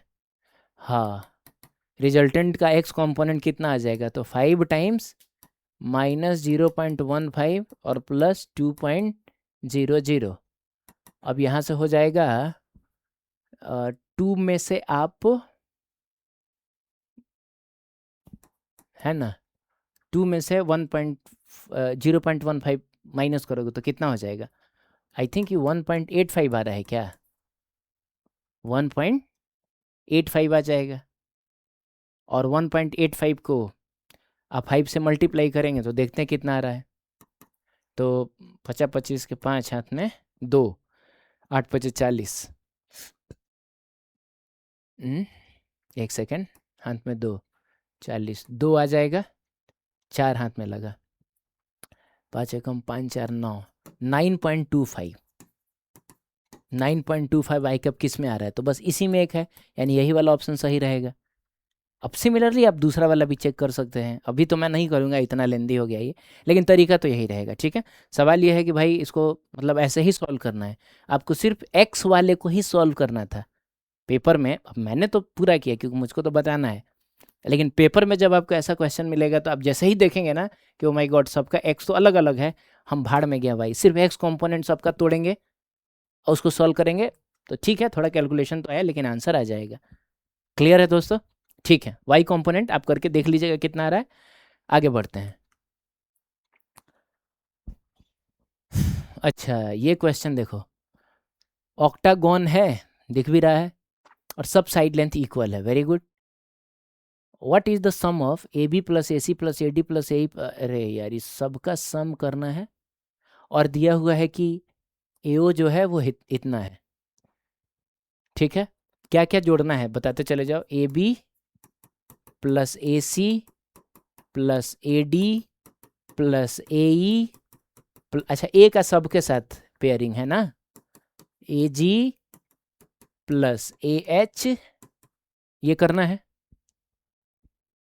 ठीक है, और हमको बस एओ का जिक्र दिया हुआ है, तो एओ कौन सा वेक्टर होगा, एओ यही तो होगा। यानी ए बी को हम एओ के टर्म में अगर लिखना चाहें तो कैसे लिखेंगे, this plus this is equals to this हो जाएगा। यानी हम ए बी की जगह लिख सकते हैं एओ प्लस ओ बी, क्लियर है, प्लस ए सी की जगह क्या लिख सकते हो, तो ए सी कौन सा है, ए सी ये है, ए सी ये है, तो इसको भी हम ना एओ के फॉर्म में ही लिखेंगे। तो कैसे लिखोगे, दिस प्लस दिस कर लो, इसका मतलब ये हुआ, इसको लिख सकते हो क्या बताओ, एओ, एओ प्लस ओ सी, एओ प्लस ओ सी, आप समझ गए, प्लस ए डी, तो ए डी कौन सा है दोस्तों, तो ए डी ये है, तो इसको कैसे लिखोगे, इसको लिखोगे दिस प्लस दिस, यानी एओ प्लस ओ डी, एओ प्लस ओ डी, एओ प्लस ओ डी लिखेंगे, प्लस। ठीक है, अगला कौन सा है, ए ई है, अगला ए ई है, तो ए ई कौन सा है, ए ई ये है, ए ई ये है। ठीक है, तो इसको क्या लिखोगे, तो एक तरीके से देखा जाए तो ए ई जो है ना दोस्तों, वो एओ से लेके ओ ई तक है, और एओ और ओ ई सेम डायरेक्शन में है ना, यहाँ से यहाँ तक एओ है और यहाँ से यहाँ तक ओ ई है, सेम डायरेक्शन में, और दोनों का मैग्नीट्यूड भी सेम है, यानी ओ ई भी एओ के ही इक्वल है। तो हम चाहें तो इसको क्या लिख सकते हैं, हम चाहे तो इसको और 2AO लिख सकते हैं, 2AO, खट खट, है ना, इस यहाँ से यहाँ तक और यहाँ से यहाँ तक, डायरेक्शन भी सेम, मैग्नीट्यूड भी सेम, तो यानी AO को ही डबल करके चाहो तो लिख सकते हो। Very good. अब उसके बाद बताओ अगला कौन सा है, तो AF होगा, तो ये वाला हो जाएगा, ये वाला कहीं ना कहीं, तो ये कैसे लिखोगे, एक सेकेंड, हाँ ये कैसे लिखोगे, ये कैसे लिखोगे, तो आपको नहीं लग रहा है कि दिस प्लस दिस करके लिखा जाएगा। वेरी गुड, तो इसको हम लिखेंगे, इसको हम लिख देंगे क्या, तो यहाँ से यहाँ तक एओ था, एओ प्लस ओ एफ, तो एओ प्लस ओ एफ। ठीक है, प्लस अब ए जी लिखना है, तो ए जी कहाँ से कहाँ तक है, तो ए जी यहाँ से यहाँ तक है, ये रहा ए जी, तो ये कैसे लिखोगे, दिस प्लस दिस, तो दिस का मतलब हो गया ए ओ, और प्लस दिस का मतलब हो गया ओ जी, ओ जी, क्लियर है, प्लस उसके बाद हमको क्या लिखना था, हमको ये लिखना था, हमको ए एच लिखना था, है ना, ए एच लिखना था, तो ये कैसे लिखोगे, ए एच कैसे लिखोगे, ए एच कैसे लिखोगे, चलो इसे आते हैं, ये कैसे लिखोगे, तो ये लिखोगे दिस प्लस दिस, खट खट, ये आ गया, यानी ए ओ प्लस ओ एच, ए ओ प्लस ओ एच, ए ओ, ए ओ प्लस कितना ओ एच लिखोगे, क्लियर है, इतना लिखोगे। अब मेरी बात ध्यान से सुनो, अच्छा ये इक्वल है, या यहाँ में इक्वल, ठीक है, अब ध्यान से सुनो, टोटल एओ कितना आ गया उसको पहले काउंट कर लो, 1 2 3 4 5 6 7 और 8, 8 एओ आ गया। ठीक है, एक सेकेंड सॉरी, 8 एओ आ गया, और बाकी क्या मिला आपको, तो बाकी मिला O B plus O C plus O D plus O F plus O G और प्लस ओ एच, ये सब मिला। अब एक काम करते हैं, मैं थोड़ा सा फ़ोटो कचड़ा हो गया, तो इसको मैं इन सबको मैं मिटाता हूँ, और हम ना ढूंढने की कोशिश करते हैं कि आखिर ये लोग हैं कौन कौन से। तो आप मुझको ये बताइए कि ओ बी कहाँ है, तो ओ बी ये है, ओ बी ए है, अरे इसी का नाम तो ओ बी है। ओ सी कहाँ है, तो ओ सी ए है, इसका नाम ओ सी है। ओ डी ए है, इसका नाम ओ डी है। ओ एफ ये है, ये ओ एफ है। ओ जी है, ये ओ जी है, समझ गए आप। और ये ओ एच है, ओ एच है। अब एक बात बताइए, सबको ऐड करोगे तो आंसर कितना मिलेगा? 0। क्यों? क्योंकि ये दोनों एक दूसरे को कैंसिल कर लेंगे। अरे इक्वल एंड अपोजिट ही तो है। अरे मान लो ये 10 न्यूटन का फोर्स है, ये 10 न्यूटन का फोर्स है, अपोजिट डायरेक्शन में, तो 0। सिमिलरली ये दोनों एक दूसरे को कैंसिल कर लेंगे, ये दोनों एक दूसरे को कैंसिल कर लेंगे, कहानी खत्म। यानी ये सब एक दूसरे को कैंसिल कर लेंगे और आपका फाइनल आंसर आपको मिलेगा कितना? तो 8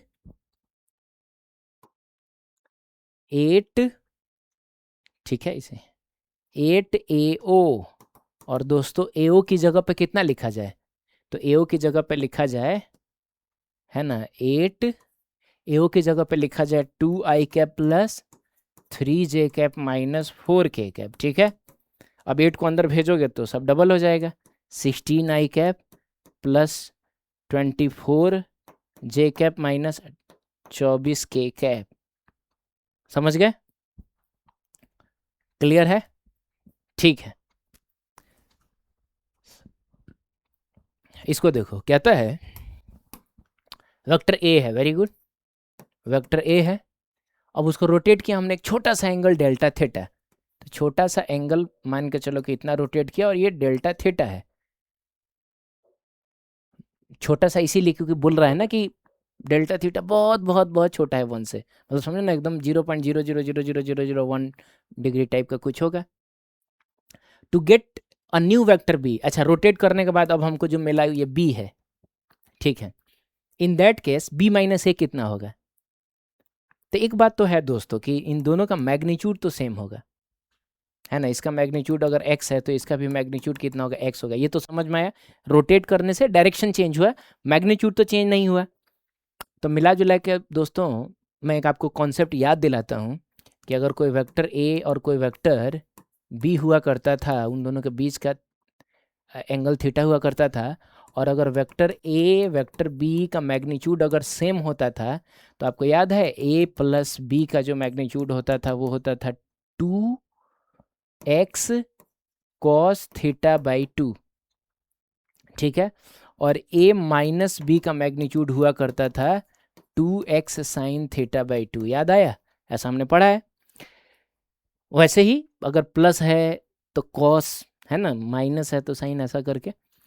तो मिला जुला के यहाँ माइनस की बात हो रही है, हमको बी माइनस ए निकालना है। अब ए माइनस बी कहो, बी माइनस ए कहो, मैग्नीट्यूड सेम ही होगा, ठीक है दोस्तों। तो हमको निकालना है तो हम लोग क्या करेंगे, 2, अच्छा हमने इन दोनों का मैग्नीट्यूड एक्स ही लिखा है तो एक्स लिख देते हैं, और उसके बाद क्या, नेगेटिव है ना तो साइन आएगा, साइन, और फिर क्या आएगा, डेल्टा थीटा बाई 2। अरे थीटा एंगल होता था तब तो थीटा बाई 2 होगा ना, डेल्टा थीटा है तो डेल्टा थीटा बाई 2 होगा। अब ना दोस्तों ये चीज़ बहुत छोटा है, डेल्टा थीटा जो है बहुत छोटा है, लगभग लगभग 0 के आसपास में। अरे 1 से बहुत छोटा है तो लगभग 0 है, तो जाहिर सी बात है डेल्टा थीटा बाई 2 भी तो बहुत छोटा होगा। तो ऐसे सिचुएशन में आपको याद होगा हम साइन को गायब कर देते हैं। हमने ये भी पढ़ा है कि इफ़ थीटा टेंस टू 0 तो साइन थीटा को हम सिर्फ थीटा लिख सकते हैं। तब इस केस में बताओ तो क्या आ जाएगा, b माइनस ए कितना हो जाएगा, तो 2 रहेगा, x रहेगा, और साइन गायब हो जाएगा, यानी डेल्टा थीटा डिवाइडेड बाई 2, तो 2 से 2 कैंसिल हो जाएगा। तो इसका मतलब x इंटू डेल्टा थीटा, और x क्या है, तो x a का मैग्नीट्यूड है चाहे b का मैग्नीट्यूड, और ऑप्शन में a का मैग्नीट्यूड दिया हुआ है, तो magnitude of a into delta theta, ये आंसर हो जाएगा। ऑप्शन नंबर सी इसका करेक्ट ऑप्शन है। क्लियर है दोस्तों? ठीक है, ये क्वेश्चन कहता है two forces F1 and F2 are acting on a body, ठीक है। One force has magnitude thrice that of the other force, and the resultant of the two force is equal to the force of larger magnitude if the angle between F1 and F2 is cos inverse इतना the value of n, ठीक है। मतलब कह रहा है कि एक F1 है, एक F2 है, और एक रिजल्टेंट है, यही तो है। तो क्या क्या कहता है ध्यान से समझना। एक फोर्स का मैग्नीट्यूड दूसरे के ट्रिपल है, थ्राइस है, थ्राइस है। तो एक काम करते हैं, इसको एफ मान लेते हैं, इसको 3F मान लेते हैं। और एफ नेट जो है वो कितना है, लार्जर मैग्नीट्यूड के इक्वल है, तो इसका मैग्नीट्यूड भी 3F ही है। और थीटा की वैल्यू कितनी दी गई है, कॉस इनवर्स 1/n। तो दोस्तों कॉस को इधर लेके आओगे तो तुमको मिलेगा cos theta is equals to 1/n। अब यार F1 F2 F net cos theta सब पता है, वैल्यू पुट करो आंसर। बताओ F नेट क्या होगा, तो F नेट होता है √F1² plus F2² plus 2 F1 F2 cos theta. Values put करो, F नेट है कितना, तो F नेट 3F है, तो 3F लिखो इज इक्वल्स टू √3F का स्क्वायर प्लस F का square plus 2 into 3F into F और इंटू कॉस थीटा। ठीक है, दोनों साइड स्क्वायर कर लो, 9F² हो जाएगा। और ये 9F² प्लस F² कितना, 10F² हो जाएगा प्लस 6F² हो जाएगा। और कॉस थीटा की जगह पे हम 1/n लिख देंगे। ठीक है, तो ये हो गया आपका 1/n। अब ये सही है। अब इसको इधर लेके जाओगे, इसको इधर लेके जाओगे तो 6F² इंटू 1/n का मतलब 6F² डिवाइडेड बाई n है ना, इज इक्वल्स टू, ये चीज़ इधर आया है तो ये हो जाएगा आपका माइनस ऑफ F²। F² से F² कैंसिल हो गया। ठीक है, तो आप बताइए यहाँ से n इज इक्वल्स टू कितना मिला, -6 मिला। तो हमसे ना मैग्नीट्यूड ऑफ n पूछा है, और आप जानते हैं कि मॉड के अंदर अगर 6 है तो उसका आंसर भी 6 ही होगा, मॉड के अंदर -6 है तो उसका आंसर भी 6 ही होगा। तो मॉड ऑफ n हमसे पूछा है, मॉड ऑफ n, तो वो तो 6 ही हो जाएगा ना। तो इसका सही आंसर क्या रहेगा, 6। क्लियर है, बस फॉर्मूला बेस्ड था, ज़्यादा दिमाग नहीं लगाना था, लेकिन ठीक है। इसके बारे में देखो, देखो क्या है कि एक क्यूब है जिसका साइड लेंथ a है, और दोस्तों ये जो g है ना वो ये सबसे नीचे वाला जो फेस है उसके सेंटर पे है, और ये जो h है वो ये जो सबसे इस साइड में, इस साइड में जो फेस आता है उसके सेंटर पे। ठीक है, तो हमको पता करना है कि g से h को मिलाने वाला जो वेक्टर होगा वो कितना होगा। तो हम ना कोऑर्डिनेट्स पता कर लेते हैं, इसके कोऑर्डिनेट्स क्या होंगे। तो सबसे पहले बताओ यहाँ तो पहुँचना है, तुमको कहाँ कहाँ चलना पड़ेगा। तो हमको चलना पड़ेगा किधर किधर, बताओ ये कौन सा प्लेन है, ये प्लेन कौन सा है। तो ये प्लेन है x और y प्लेन है, ये XY प्लेन है। ठीक है, ये XY प्लेन है, सही है ना, XY प्लेन है।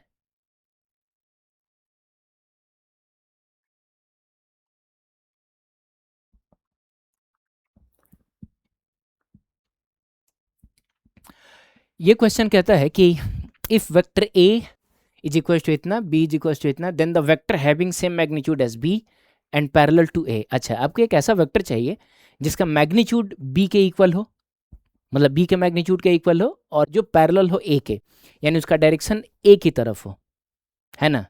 तो दोस्तों मान लो वो वेक्टर c है। ठीक है, और हम जानते हैं किसी वेक्टर को लिखने के लिए दो चीज़ चाहिए, एक मैग्नीट्यूड एक डायरेक्शन। तो मैग्नीट्यूड तो b वाला चाहिए भैया, लेकिन डायरेक्शन चाहिए a की तरफ। और आप जानते हैं कि डायरेक्शन के लिए हम यूनिट वेक्टर यूज करते हैं, यानी हम लिखेंगे a के अलॉन्ग यूनिट वेक्टर। ठीक है, तो सबसे पहले तो हम लोग b का मैग्नीट्यूड निकालते हैं। तो दोस्तों b यहाँ पे है, तो ये हो जाएगा √7² प्लस 24²। ठीक है, तो 7² तो ये होता है 49, और 24² होता है 25 का, तो 625 होता है ना। तो हाँ, इसका शायद 576 होता है। ठीक है, 576 आता है। और जब तुम इसको ऐड करोगे तो 5 7 4 11 2 ये, और 5 1 6 625 होगा, और 625 √625 होता है। तो b का मैग्नीट्यूड इतना आ गया। अब a के अलॉन्ग यूनिट वेक्टर ढूंढिए।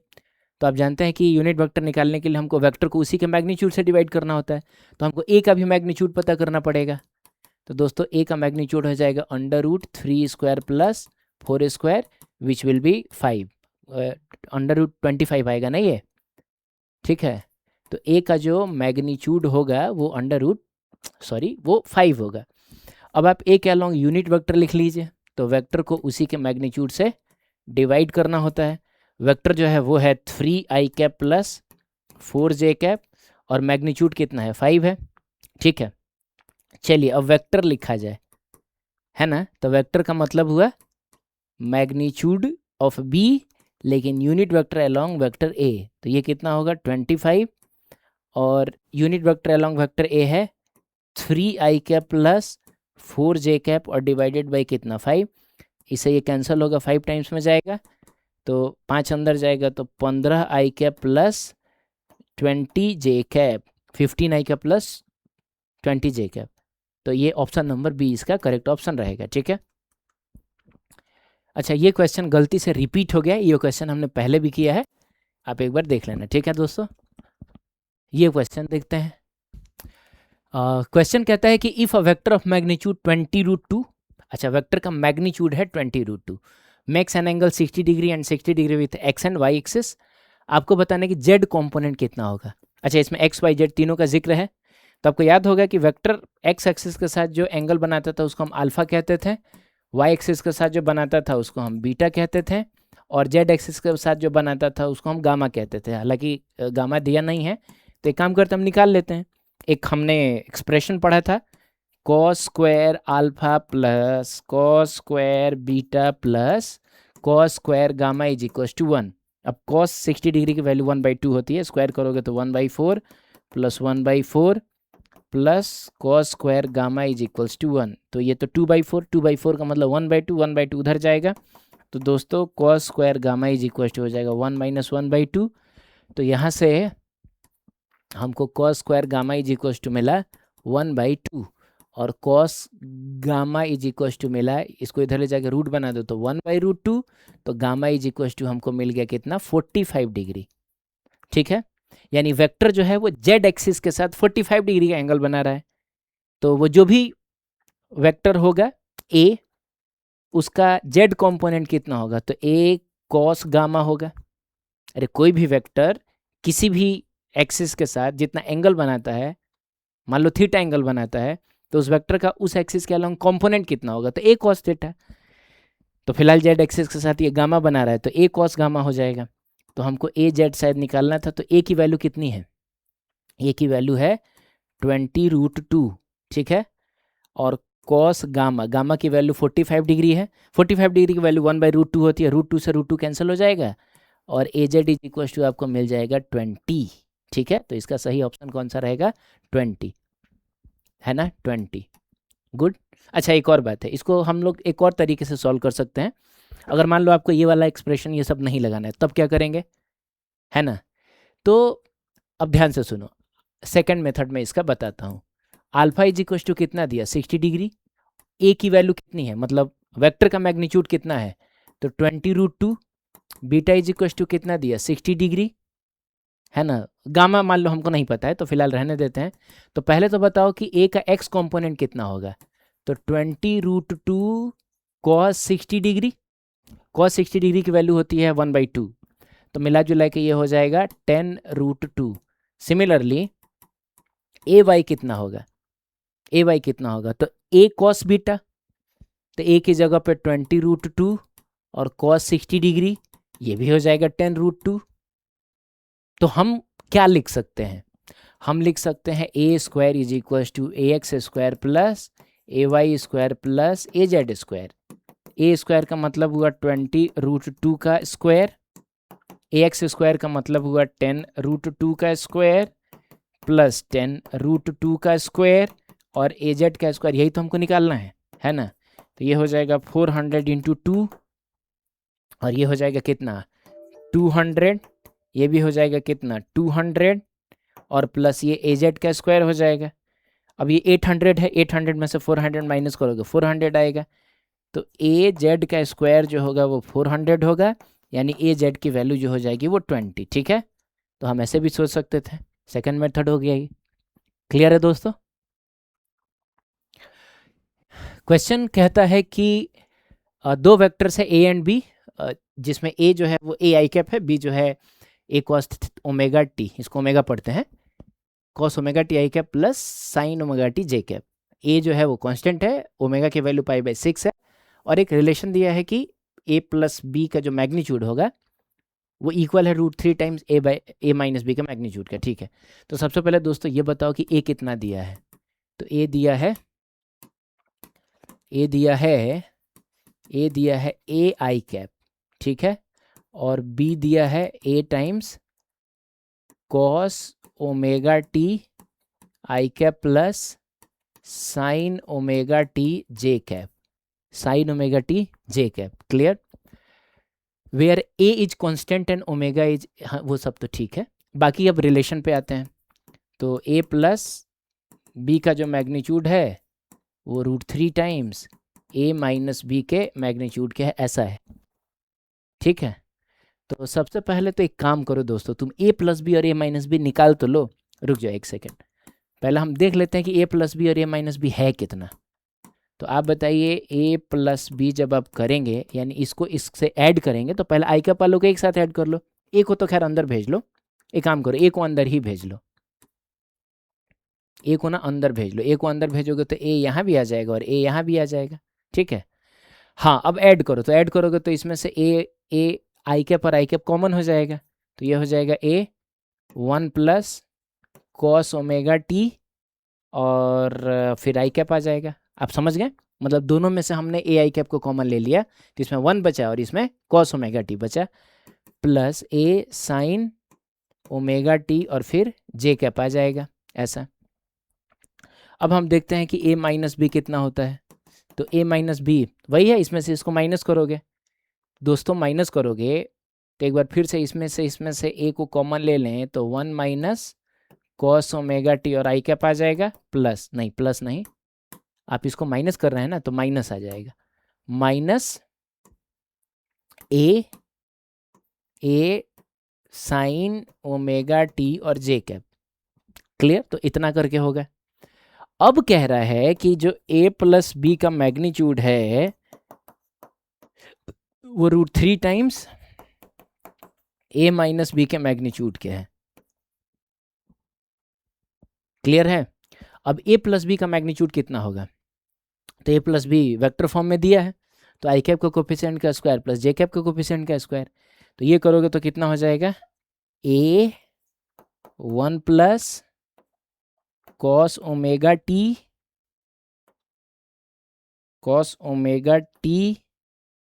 का whole square plus under root करके आता है ये। ठीक है, अंडर रूट करके, अंडर रूट आई कैप का कोफिशिएंट का स्क्वायर प्लस जे कैप का कोफिशिएंट का स्क्वायर और प्लस ए साइन ओमेगा टी का होल स्क्वायर। ठीक है, √3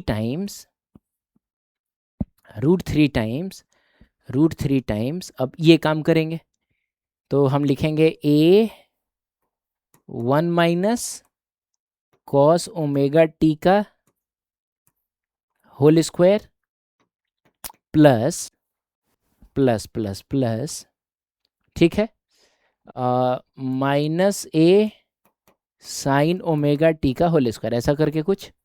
अब सबसे अच्छा है दोनों साइड आप स्क्वायर कर लें, तो दोनों साइड जब स्क्वायर करोगे तो रूट तो ख़त्म हो जाएगा, बाकी ये मिलेगा तुमको ए स्क्वायर, है ना, ए स्क्वायर, और इसको तोड़ लो, 1 प्लस कॉस ओमेगा टी का होल स्क्वायर है तो हम उसको क्या लिखेंगे? 1 plus cos square omega T plus 2 cos omega T. ये मैंने क्या किया? तो ए प्लस बी के होल स्क्वायर पे मैंने इसको तोड़ दिया। ठीक है, प्लस यहाँ क्या आ रहा है? ए स्क्वायर और sign square omega t. Clear है दोस्तों? ठीक है, वेरी गुड।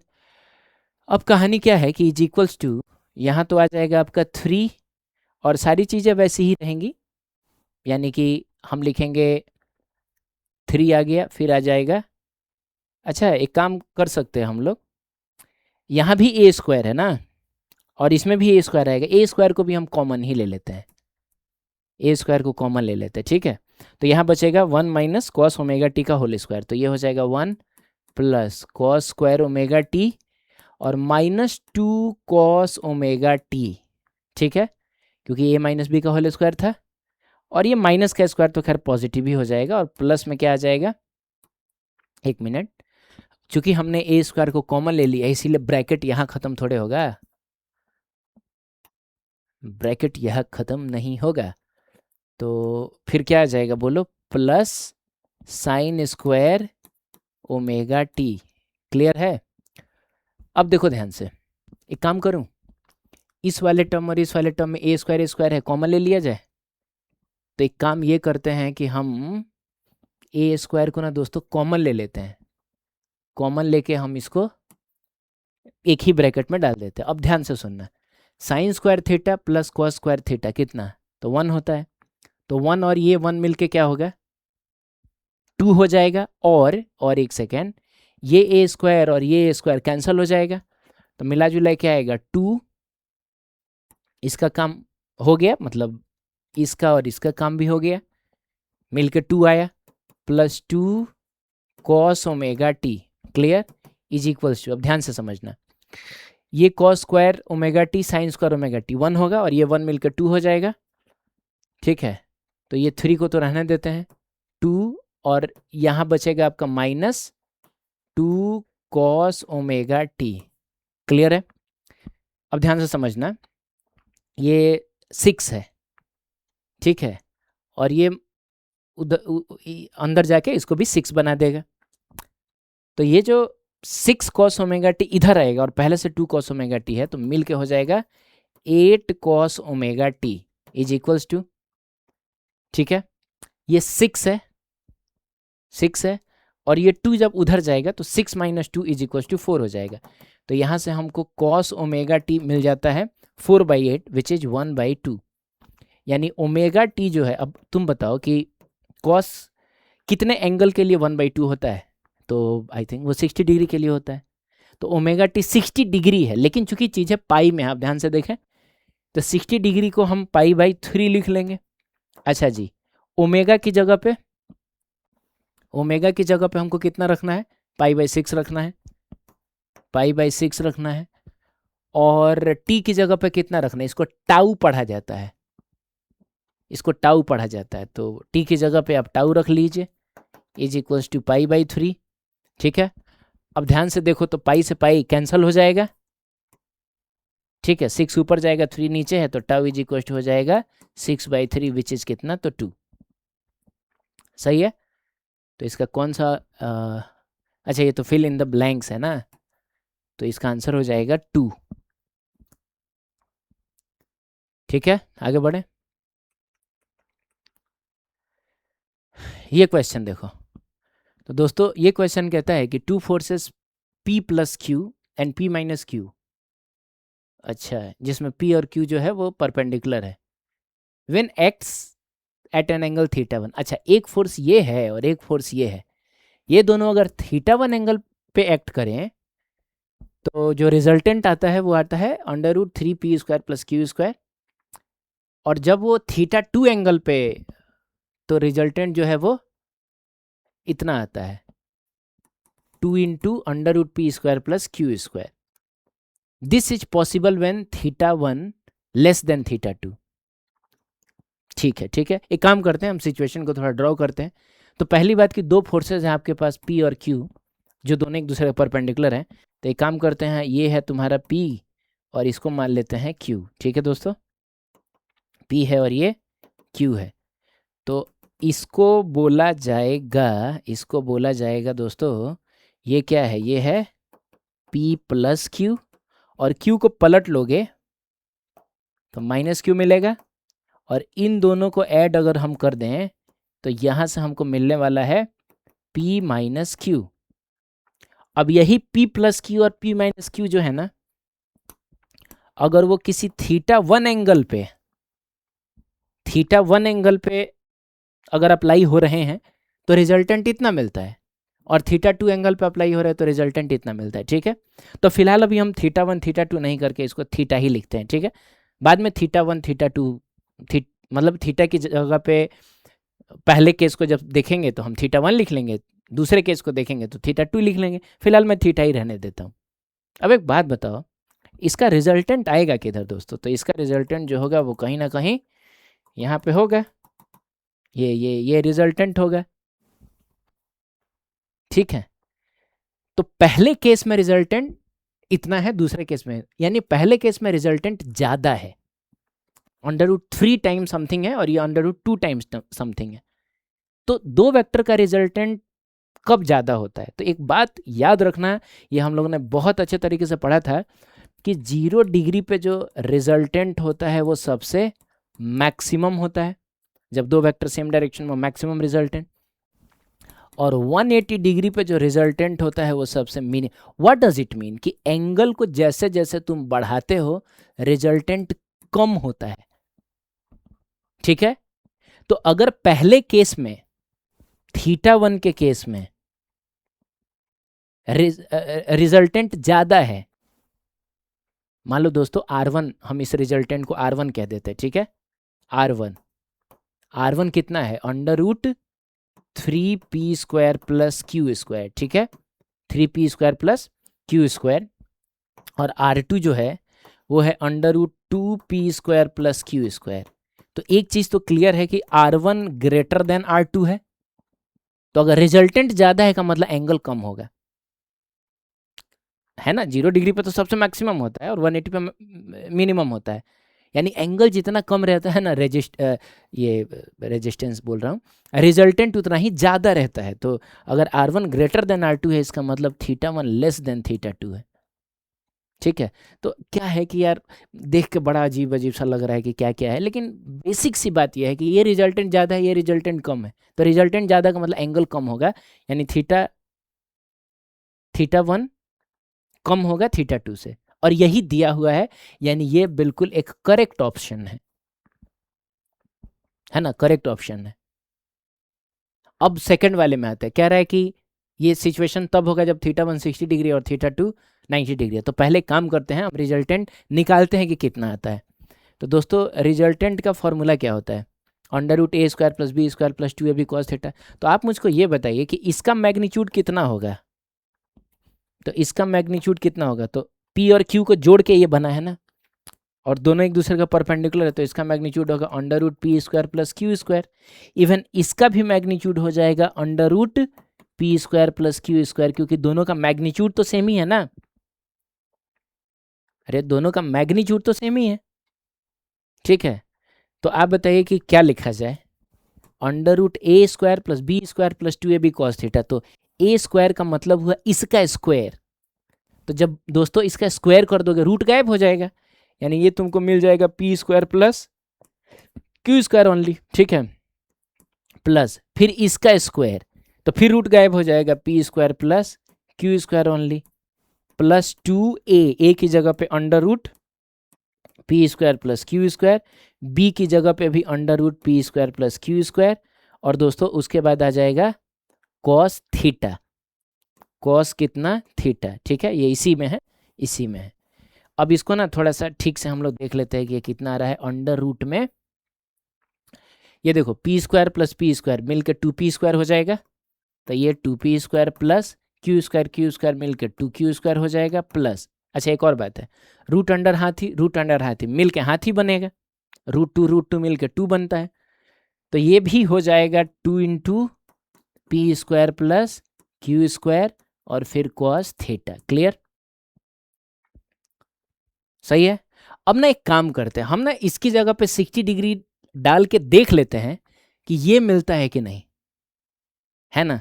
तो एक काम करो, cos θ की जगह तुम 60 डिग्री डालो, यानी if θ is equals to 60 degree, है ना, मतलब θ की जगह वही θ1 हम लोग डाल रहे हैं, θ इज इक्वल्स टू, ऐसे लिख लो, θ is equals to θ1 is equals to कितना 60 डिग्री। तो चेक करते हैं कि रिजल्टेंट कितना आता है।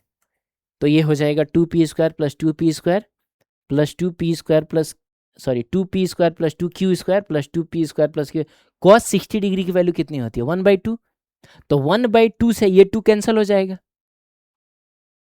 तो ये 2 कैंसिल हो जाएगा, तो क्या बचेगा? 2p² प्लस p² 3p² और 2q² प्लस q² 3q²। तो ये हो जाएगा √3 3p² प्लस 3q², और मिला जुला के 3 को तुम कॉमन ले लोगे तो p² प्लस q² आ जाएगा। तो ये आपका रिजल्टेंट रहा।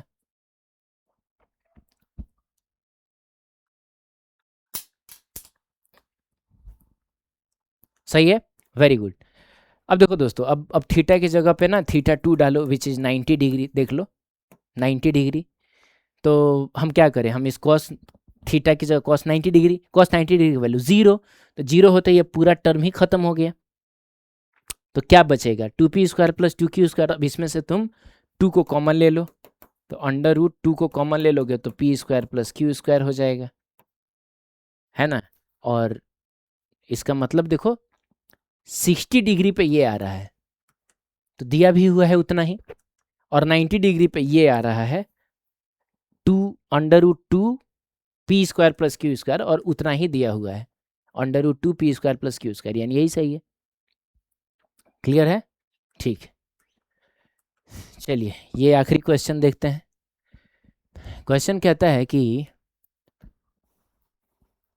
ठीक है, एक सेमी सर्कुलर आर्क है, सेंटर O है, कहता है कि AB BC और CD इक्वल है। अच्छा दोस्तों, ये AB BC और CD इक्वल है। अब देखो ये और ये साइड्स अगर इक्वल है ना, तो ये और ये एंगल्स भी इक्वल होंगे।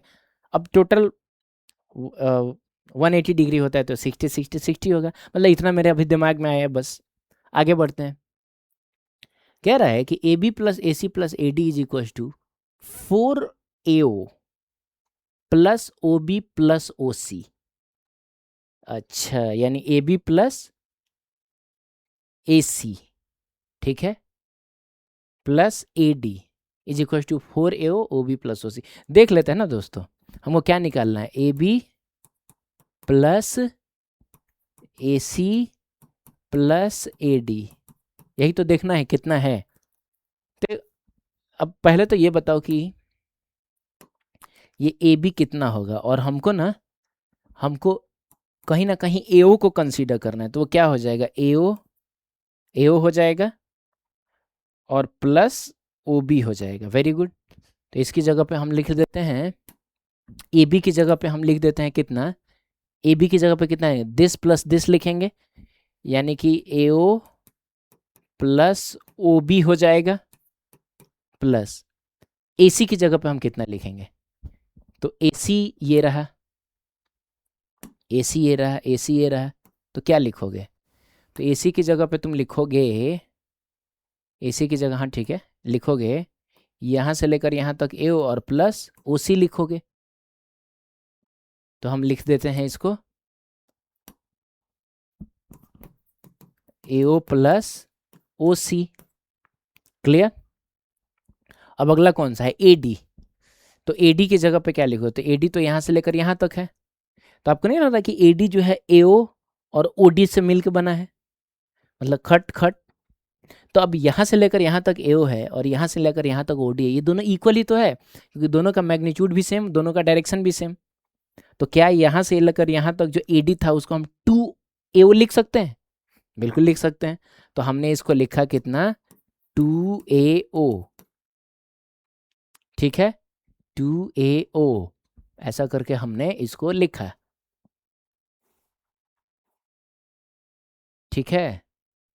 अब पूरा सॉल्व करके देखते कितना आ रहा है, तो क्या लग रहा है, AO प्लस 2 है, तो ये तो 4AO हो गया, अब प्लस OB, अब प्लस OC, बिल्कुल यही तो दिया हुआ है। तो इसका मतलब पहला वाला जो है वो बिल्कुल सही है, ठीक है, पहला वाला बिल्कुल सही है। अब दूसरा वाला देखते हैं। तो कहता है कि AB plus BC plus CD plus AD is equal to 2AO। देख लेते हैं कौन कौन सा जोड़ना है, AB प्लस BC, इसको हटा दूं मैं यहाँ से। हाँ दोस्तों, क्या क्या है एक बार फिर से बताओ, AB प्लस BC, अच्छा BC ये रहा, BC प्लस CD ये रहा, और प्लस AD, अच्छा यहाँ से यहाँ तक। तो यार एक बात बताओ यार, खट खट खट, मतलब एक सेकेंड, ये तो हम लोग असर्शन देख रहे थे, अब हम रीजन देखते हैं। AB plus BC plus C D clear है, इज इक्वल्स टू कितना, सॉरी एक और है, प्लस ए डी भी है ना। लेकिन बताओ ये कितना होगा, तो आपको नहीं लग रहा खट खट खट, मतलब this plus this is equal to this होगा कि नहीं। यानी इस पूरे की जगह पे हम लोग क्या लिख सकते हैं, हम लोग ए डी लिख सकते हैं, और ये ए डी पहले से पड़ा हुआ है, तो ये हो जाएगा 2AD, लेकिन ये AO के फॉर्म में हमसे पूछ रहा है। तो जो AD है, आपको नहीं लग रहा है कि AO माने दिस प्लस दिस, तो ये AO है, यहाँ से लेकर यहाँ तक AO है, तो यहाँ से लेकर यहाँ तक भी AO ही होगा, क्योंकि मानता हूँ कि इसको OD बोलोगे, लेकिन AO और OD दोनों का मैग्नीट्यूड भी सेम, डायरेक्शन भी सेम। तो हम इसको लिख लेते हैं, 2 तो पहले से है, और AD की जगह पे 2AO, तो ये हो जाएगा 4AO, और 4AO हो गया का मतलब हुआ कि यहाँ तो 2AO, यानी ये वाला गलत है, तो इसका सही ऑप्शन कौन सा रहेगा, assertion is correct but reason is not correct. ठीक है दोस्तों, चलिए मिलते हैं फिर हम नेक्स्ट किसी लेक्चर में, तब तक के लिए थैंक यू सो मच।